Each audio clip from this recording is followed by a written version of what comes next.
आने वाले एपिसोड में छोटी बहू सीरियल का माहौल काफी रोमांचक और भावनात्मक होने वाला है। कहानी की शुरुआत तब होती है जब घर में जन्माष्टमी की पूजा की तैयारियां जोर शोर से चल रही होती हैं।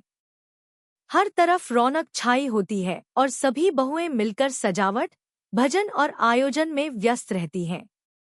इसी बीच दुर्गा देवी की नजर अचानक उस कीमती खानदानी कंगन पर पड़ जाती है जो गिरवी ताई के हाथ में होता है। जैसे ही दुर्गा देवी उस कंगन को पहचानती हैं, उनके होश उड़ जाते हैं, क्योंकि वह कंगन उनके परिवार की शान और परंपरा का प्रतीक होता है।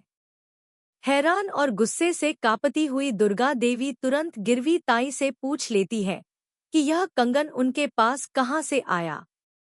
गिरवी ताई सच्चाई छिपाती नहीं और सीधे सीधे बता देती है कि एक लड़की आई थी और उसने यह कंगन गिरवी रख दिया था। यह सुनकर दुर्गा देवी स्तब्ध रह जाती हैं। उन्हें तुरंत एहसास हो जाता है कि छोटी बहू ने घर की तैयारी और पूजा का सारा खर्च इन्हीं पैसों से उठाया है। यह सच्चाई सुनकर उनके दिल में गहरी चोट लगती है। इसके बाद दुर्गा देवी अपना आपा खोए बिना छोटी बहू और बाकी तीनों बहुओं को अकेले कमरे में बुलाती हैं। गंभीर आवाज में वह उनसे सवाल करती हैं कि आखिर उनके पास इतने पैसे आए कहाँ से। अहाना और बाकी बहुएं तुरंत अलग अलग बहाने गढ़ने लगती हैं ताकि सच्चाई छिपाई जा सके, लेकिन दुर्गा देवी इतनी आसानी से मानने वाली नहीं थी। वह तुरंत वह कंगन निकालकर उनके सामने रख देती हैं जो गिरवी ताई के पास था। इस कंगन को देखते ही छोटी बहू और बाकी तीनों बहुओं के पैरों तले जमीन खिसक जाती है। अब उनके पास झूठ बोलने का कोई रास्ता नहीं बचता। अहाना की हालत और खराब हो जाती है क्योंकि उसे समझ नहीं आता कि अब क्या किया जाए। सबसे बड़ी चिंता यह थी कि अगर दुर्गा देवी नाराज हो गईं, तो न केवल पूजा रुक जाएगी बल्कि अब तक की सारी मेहनत भी व्यर्थ हो जाएगी। पूरा परिवार शर्मिंदगी में डूब जाएगा और घर का माहौल बिगड़ जाएगा। इस कठिन घड़ी में अहाना हिम्मत दिखाती है। वह तुरंत आगे बढ़कर दुर्गा देवी को शांत करने की कोशिश करती है। बाकी तीनों बहुएं भी उसका साथ देती हैं। सभी मिलकर दुर्गा देवी के पैरों में झुककर अपने कान पकड़कर माफी मांगती हैं। यह नजारा देखकर दुर्गा देवी का दिल धीरे धीरे पिघलने लगता है।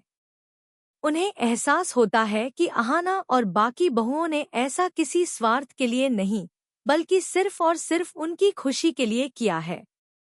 उन्होंने अपनी भावनाओं और मेहनत को पूजा की तैयारी में लगाया ताकि दुर्गा देवी गर्व महसूस करें। यह सोचकर उनका गुस्सा थोड़ा शांत हो जाता है। लेकिन दुर्गा देवी इतनी आसानी से सब कुछ माफ करने वाली भी नहीं थी। वह सबको डांटते हुए कहती हैं कि भले ही उन्होंने आयोजन अच्छे से किया हो और उनका उद्देश्य सही रहा हो, लेकिन घर के नियम तोड़े गए हैं। खानदानी गहने गिरवी रखना और फिर इस बारे में झूठ बोलना बेहद बड़ी गलती है। इसलिए जहां उनकी मेहनत की सराहना होनी चाहिए, वहीं उन्हें सजा भी जरूर मिलेगी। दुर्गा ऐलान ऐलान करती है कि अहाना और तीनों बहुओं को उनकी मेहनत के लिए इनाम मिलेगा, लेकिन झूठ बोलने और नियम तोड़ने की गलती की सजा भी चुकानी होगी।